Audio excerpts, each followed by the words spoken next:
in order for us to be able to simplify this root 45, we are going to look for the two factors of root 45, in which one of them is a perfect square.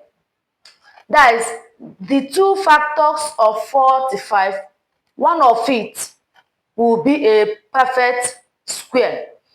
What is perfect square? Perfect square is gotten when a number is multiplied by itself. For instance, we have 2. 2 times 2 will give us 4. Alright, 4 now is a perfect square.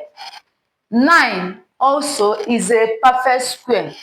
16 is a perfect square because it is 4 times 4. Likewise, 25 is also a perfect square. 5 times 5 will give us 25. So 4, 9, 16, 25, 81. All of them are perfect square. Alright, so here now we are going to look for two factors in which one is a perfect square. And the two factors are 9 and 5.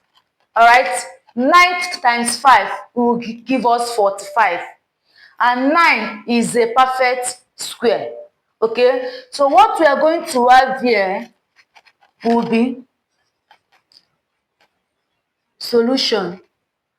Root 9 times root 5. Now, this thing now is equals to 45. Alright, root 9 and root 5 are the factors of root 45. Okay, now we are going to take square root of this 9. We are going to solve it. Okay, and square root of 9 is 3 times root 5.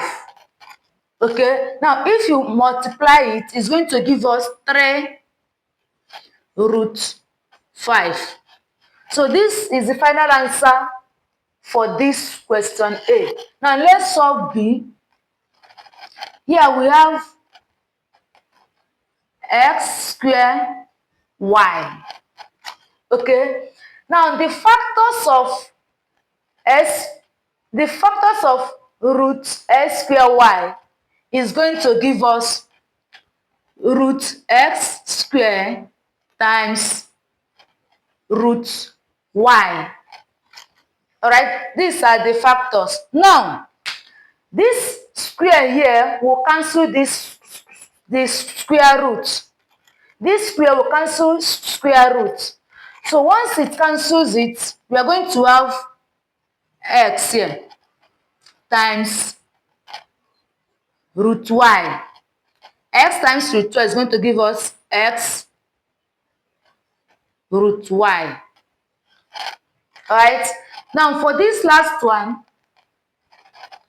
we have 2 root 50. Okay, now the factors of root 50, where 1 is a perfect square, is going to be 2 times root 25 times root 2. Alright, now root 25 times root 2 is going to give us root 50. Okay, now this is our 2 here. Okay, so we are going to have 2 times square root of 25 is 5 times root 2. Okay, now 2 times 5 is 10 root